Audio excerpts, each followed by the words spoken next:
बिस्मिल्लाहिर्रहमानिर्रहीम। अस्सलाम वालेकुम डियर वेट्स, उम्मीद है आप सब खैरियत से होंगे। मैं हूं आपका दोस्त डॉक्टर मोहम्मद काशिफ रजा।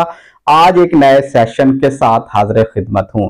आज दोस्तों बात होगी एक मेटाबॉलिक डिजीज के हवाले से, जिसे हम पोस्ट पार्चुरियंट हीमोग्लोबिनूरिया भी कह देते हैं और शॉर्ट लफ्ज में से हम पीपीएच भी कह देते हैं।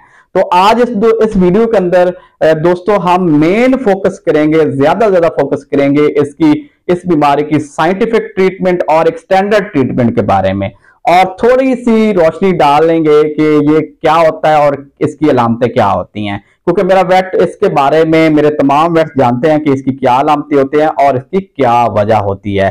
तो मेन फोकस इस जो हमारी वीडियो है इसके अंदर जो है वो ट्रीटमेंट के अंदर होगा, और थोड़ी सी हम बात कर लेंगे इसकी वजह क्या है और इसकी अलामतें क्या होती हैं। तो चलते हैं जी। पोस्ट पार्चुरियंट हीमोग्लोबिनूरिया, शॉर्ट लफ्ज में पीपीएच भी बोल देते हैं। ये जो मेटाबॉलिक डिसऑर्डर है, ये बेसिकली उन जानवरों के अंदर होते हैं जिनके खुराक के अंदर जो है फास्फोरस की डेफिशिएंसी होती है, या ऐसे जानवर जिसको हम खुराक के अंदर एडिक्वेट जो है फास्फोरस प्रोवाइड नहीं करते, तो उनके ब्लड के अंदर जो है फास्फोरस की डेफिशिएंसी होने की वजह से ये पोस्ट पार्चुरियंट हीमोग्लोबिनूरिया का अक्रेंस हो जाती है। तो अब कौन सी कंडीशन में ये बीमारी होती है? ये बीमारी जो है मोस्टली, बल्कि मैक्सिमम जो है ऐसे जानवर जो कि बच्चा दिए हुए, जिनको 4 से 8 वीक्स हो गए होते हैं, उनके अंदर इसका अक्रेंस का मैक्सिमम चांस होता है। तो ऐसे जानवर जो कि हाई मिल्क लैक्टेटिंग एनिमल होते हैं, जिनके अंदर दूध की बहुत मिकदार होती है और हम दूध तो ले रहे होते हैं, दूध जो है वो फास्फोरस से भरपूर होता है, वो हम दूध तो निकाल रहे होते हैं, लेकिन जो है दूध जो हम फास्फोरस है एक मुनासिब मिकदार में नहीं दे रहे होते, तो उसके वजह से भी जो है ये पीपीएच का की अक्रेंस हो जाती है।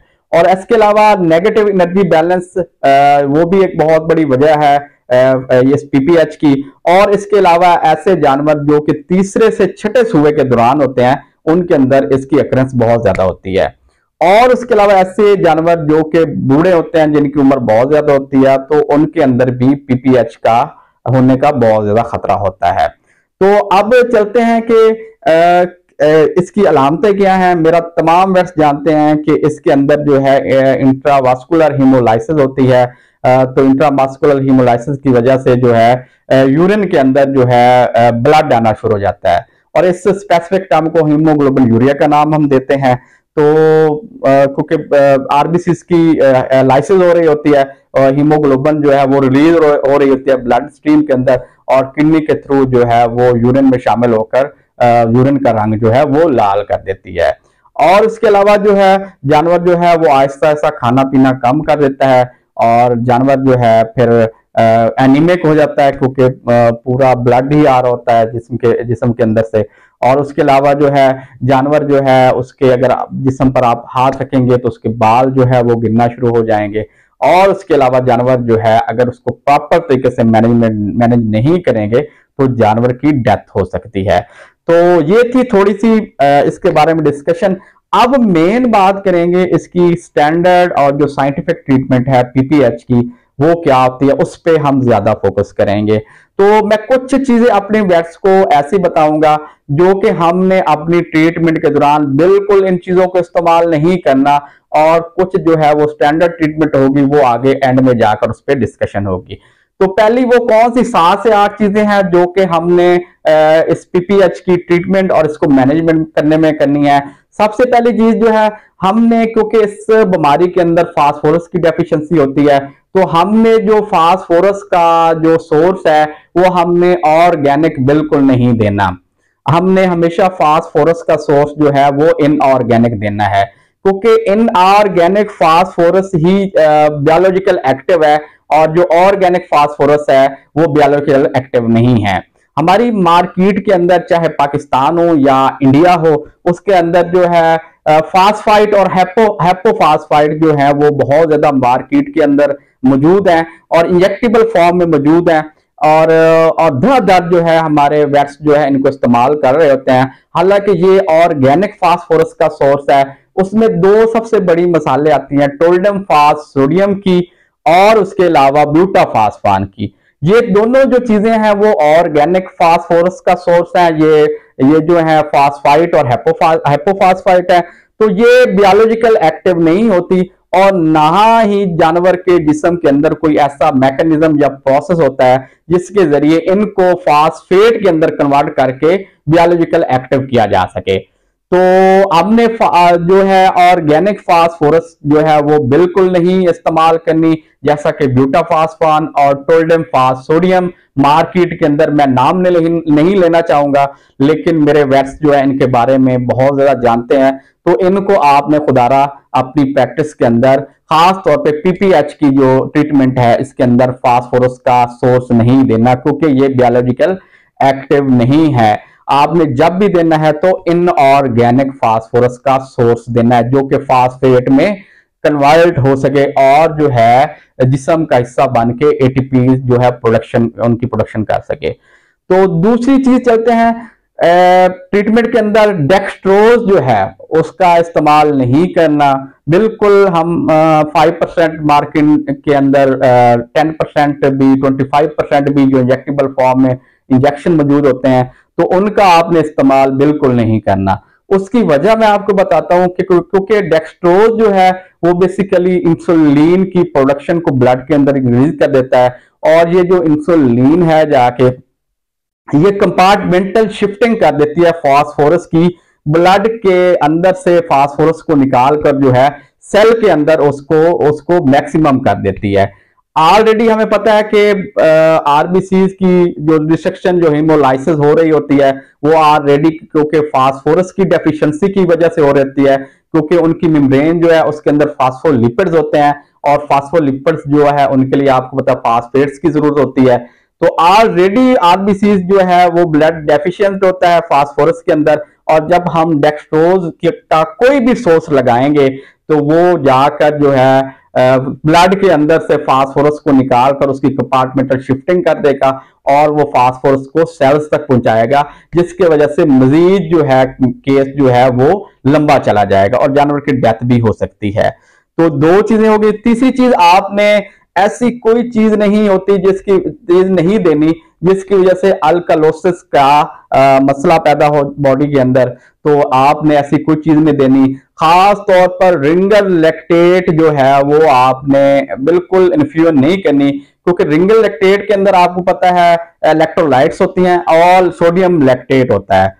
और सोडियम लैक्टेट जो है जब हम इसको इन्फ्यूज करते हैं तो ये लीवर के अंदर जाकर कन्वर्ट हो जाता है बाइकार्बोनेट के अंदर, और आप सब जानते हैं कि बाइकार्बोनेट जो है वो बेसिकली बेस है, और जब बाइकार्बोनेट ब्लड के अंदर जाएगा तो वो 100% बात है वो उसकी पीएच को जो है इंक्रीज कर देगा और जो इन्वायरमेंट है वो अल्कलाइन हो जाएगा, और अल्कलाइन इन्वायरमेंट जो है वो मजीद जो है आरबीसीज की जो लाइसेंस है उसको मजीद बढ़ा देगा।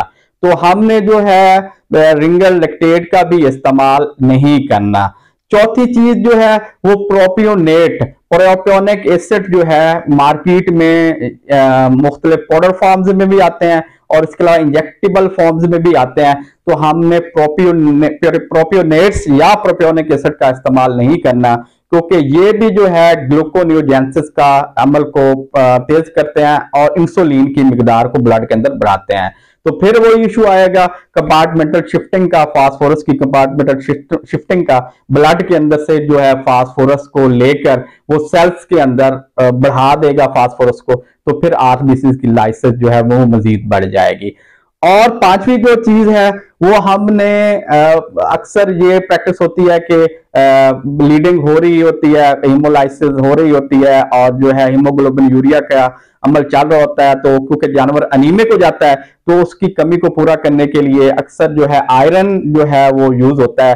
तो एक बात यहाँ पर आप आयरन बिल्कुल यूज करें, लेकिन यहाँ पर एक बात ध्यान में रखिएगा कि आपने इंजेक्शन की फॉर्म में आयरन जो है इस बीमारी के अंदर नहीं देना, क्योंकि जानवरों के अंदर जो जब हम इंजेक्टेबल आयरन देंगे तो जो जानवर को जरूरत होगी वो तो ऑब्जॉर्ब हो जाएगा, और बाकी जो आयरन है, एक्स्ट्रा आयरन जो है वो डिपॉजिट हो जाता है टिश्यूज के अंदर और लीवर के अंदर जाके, और वहां पर ये फेरिटिन की फॉर्म में जो है वो डिपॉजिट हो जाता है। उसकी वजह से कोई एक्सक्रीशन का कोई प्रॉपर मैनेज कोई मैकेनिज्म नहीं है कि जानवर उसको एक्सक्रीट कर सके किडनीज के थ्रू, तो इसका कोई प्रॉपर वेल डिफाइंड मैकेनिज्म नहीं है। तो अगर एक्सेस हो जाएगी मिकदार तो ये टॉक्सिसिटी का बहस भी बन सकता है। और आयरन, क्योंकि लीवर ऑलरेडी जो है वो डिस्टर्ब हुआ होता है हीमोलाइसिस की वजह से, तो मजीद जब हम इंजेक्टेबल आयरन को एक्सेस कर देंगे तो वो उधर डिपॉजिट हो जाएगा, वो लीवर फंक्शन को मजीद डिस्टर्ब करेगा और जिसकी वजह से जानवर की डेथ हो सकती है। तो ये कुछ चीजें थी जो आपने प्रैक्टिस के अंदर जो है वो बिल्कुल इस्तेमाल नहीं करवानी। और इसके अलावा अक्सर जो लोग जो एंटी इंफ्लेमेटरी ड्रग्स जो है वो लगा देते हैं, तो वो भी आपने कोशिश करनी है, क्योंकि वो भी ग्लूकोनियोजेनेसिस के प्रोसेस को वो तेज कर देती हैं, तो वो भी आपने यूज नहीं करवाने। इसके अलावा जो है जो अब खाने में खास इसकी जो करनी है वो 3 चीज उसमें आपको करनी पड़ेगी। एक तो है जानवर को आपने जो है वो ठंडा पानी, चिल्ड वाटर जो है वो नहीं देना, क्योंकि चिल्ड वाटर जो है ये भी ब्लड हीमोलाइसिस के जो आरबीसी हीमोलाइसिस के प्रोसेस को तेज करता है। तो जब भी आपने पानी देना है वो ल्यूक वार्म वाटर देना है, एक नीम गर्म पानी अपने जानवर को देना है।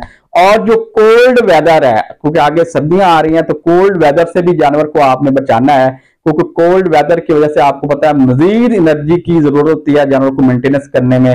ऑलरेडी क्योंकि जानवर तो हाइपोफॉस्फेटेमिया में चला गया होता है, फास्फोरस डेफिशिएंसी में होता है, तो मजीद ये प्रोसेस जो है वो हीमोलाइसिस को तेज करता है, तो जो फास्फोरस जो डेफिशिएंसी और ज्यादा होती है। तो आपने जानवर को जो है वो कोल्ड वेदर से महफूज रखना है और उसे जो है गर्म कमरे के अंदर जो रखना है। और इसके अलावा ब्रासिका या जो क्रासिका जैसी फैमिली से रिलेटेड जो पौधे जैसे क्रूसीफेरस प्लांट्स होते हैं वो बिल्कुल आपने अपने जानवर को नहीं देने। ये गोभी राया वगैरह जो है वो आपने बंद कर देनी है, क्योंकि ये मजीद जो है आगे हीमोलाइसिस के अमल को तेज करता है। तो ये आजकल गोभी राया क्योंकि चल रहा है, तो आपने अगर जानवर को पीपीएच हो गई है किसी जानवर को, तो उसके अंदर जो है आपने ये ब्रासिका या ये जो जितनी भी फैमिली है इसके जितने भी प्लांट है वो आपने बिल्कुल नहीं देने। और इसके अलावा जो है आपने जानवर को बिल्कुल नहीं डराना, क्योंकि जब जानवर को बिल्कुल फ्राइटन नहीं करना, उसको बिल्कुल ही बेहतरीन तरीके से और जो है एक फ्रेंडली माहौल में उसको डील करना है। अगर हम जानवर को डराएंगे तो उससे जो है कैटाकोलामाइन जो है रिलीज होता है, तो वो भी खतरनाक है आरबीसी हीमोलाइसिस के अंदर। तो ये चीजें थी जो आपने नहीं करनी। और अब चलते हैं तो फिर करना क्या है, कौन सी ट्रीटमेंट करनी है।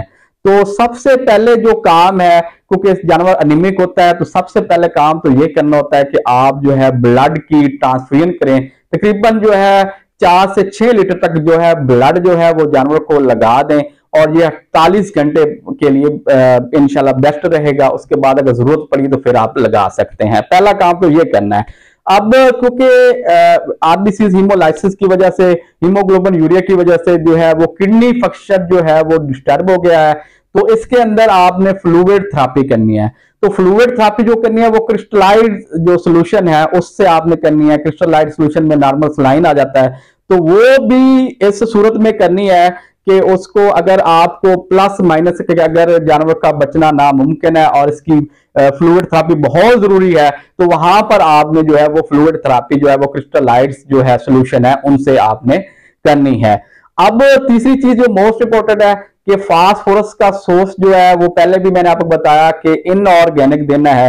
इनऑर्गेनिक फास्फोरस के अंदर हमारी मार्केट के अंदर सोडियम एसिड फास्फेट पाउडर आता है, और इसके अलावा इंजेक्टेबल फॉर्म में एल्फॉस जो है सेलमोर कंपनी का वो भी आता है, तो वो आप यूज करें। अगर आप पाउडर यूज करते हैं तो आप 60 ग्राम पाउडर को 300 ml डिस्टिल्ड वाटर में मिलाकर आपने स्लो आईवी करना है। और उसके अलावा जो है इसी 60 ग्राम को 300 ml में मिलाकर आप सब कट भी लगा सकते हैं। और ये बात ध्यान में रखिएगा कि अगर आप फौरन स्पीड से इसको लगाएंगे तो ये सोडियम से फास्फेट जो है ब्लड के अंदर कैल्शियम के साथ प्रेसिपिटेशन करता है, तो जिससे कार्डियक अरेस्ट का खतरा हो सकता है। तो स्लो आपने लगाना है। और इसके अलावा जो है आप ओरल फॉर्म में भी ये डाइजेस्टिव ट्रैक्ट के जरिए बहुत जल्दी अब्जॉर्ब हो जाता है। आप 60 ग्राम सुबह भी और 60 ग्राम जो है वो शाम को भी जो है वो ओरल फॉर्म के ओरल आप दे सकते हैं। अगर आप ओरल देते हैं तो 3 से 4 घंटे के लिए ये जिस्म को अवेलेबल हो जाएगा और वो हिस्सा बन जाएगा। और इसके अलावा जो ट्रीटमेंट में आपने करना है वो अगर क्योंकि जब ये पीपीएच होता है तो कॉपर की डेफिशिएंसी और सेलेनियम की डेफिशिएंसी भी हो जाती है, तो ये भी एक फैक्टर्स हैं अपना पीपीएच के साथ। तो आपने कॉपर जो है वो भी आपने देना है। मार्केट के अंदर जो है कॉपर बोलस मिलती है मिल्क कप प्लस के नाम से, जिसके अंदर कॉपर, सेलेनियम और उसके अलावा आयरन और मैग्नीज मौजूद होता है। तो वो टेबलेट जो है वो आपने एक दिन छोड़ के एक टेबलेट जो है मिल्क कप प्लस के नाम से आती है, वो आपने इसमें दोनों सोर्स हो जाएंगे, कॉपर भी हो जाएगा और उसके अलावा सेलेनियम भी हो जाएगा और उसके अलावा जो है आयरन का सोर्स भी इसके थ्रू हो जाएगा। तो पहले भी बताया कि आयरन का जो सोर्स है वो आपने ओरल फॉर्म में ही देना है, वो आपने इंजेक्टेबल फॉर्म में आयरन का सोर्स जो है वो बिल्कुल आपने नहीं देना। और इसके अलावा मोस्ट इंपॉर्टेंट चीज, क्योंकि लीवर जो है वो बहुत ज्यादा हिट पे होता है, उस पे सबसे ज्यादा अटैक जो है लीवर पे हो रहा होता है, लीवर जो है वो सबसे ज्यादा डिस्टर्ब होता है। तो आपने लीवर टॉनिक्स जो है लिव ग्रो सिरप आता है और कोई भी अच्छा सा लीवर टॉनिक जो आपके मार्केट के अंदर आप बेहतरीन तरीके से जानते हैं, तो वो आपने लीवर टॉनिक भी साथ चलाना है। और इसके अलावा जो है विटामिन सी अगर आप इस्तेमाल कर लेंगे तो ये सोने पे सुहागा हो जाएगा, क्योंकि विटामिन सी जो है वो सिस्टेमिक जो है एसिडिफायर है। तो अगर विटामिन सी और उसके अलावा ये एज ऑक्सीडेंट एंटीऑक्सीडेंट भी वर्क करेगा, तो आप जो है इसकी ट्रीटमेंट के अंदर विटामिन सी का जो है वो यूज करवा सकते हैं। और इसके अलावा अपने किसान भाई को कहें कि ये जो अक्सर ये शलजम जिसे हम गुंगलू बोल देते हैं, तो वो जानवरों को खिलाते हैं, वो अगर आप देंगे, आपको पहले भी बताया कि क्रूसीफेरस प्लांट जितने भी हैं वो आपने अपने जानवरों को नहीं देने। क्योंकि मैं ये बात इस वजह से कर रहा हूँ कि फील्ड के अंदर अक्सर मैं जब जानता हूँ तो जानवर जो है वो शलजम काट कर भी वो जानवरों को खिला रहे होते हैं, वो हालांकि फास्फोरस को और उसकी कमी कर देता है। तो आपने ये स्पेशल अपने किसान भाई को मना करना है कि जो है इस कंडीशन में आप शलजम वगैरह जो है उसका इस्तेमाल आप नहीं करवाएंगे। तो ये दोस्तों थी एक स्टैंडर्ड और साइंटिफिक ट्रीटमेंट थी। तो इसको करेंगे तो इंशाल्लाह जानवर जो है हमारा जो है वो मैनेज हो जाएगा। तो इंशाल्लाह मिलते हैं नेक्स्ट वीडियो के अंदर। अल्लाह हाफिज।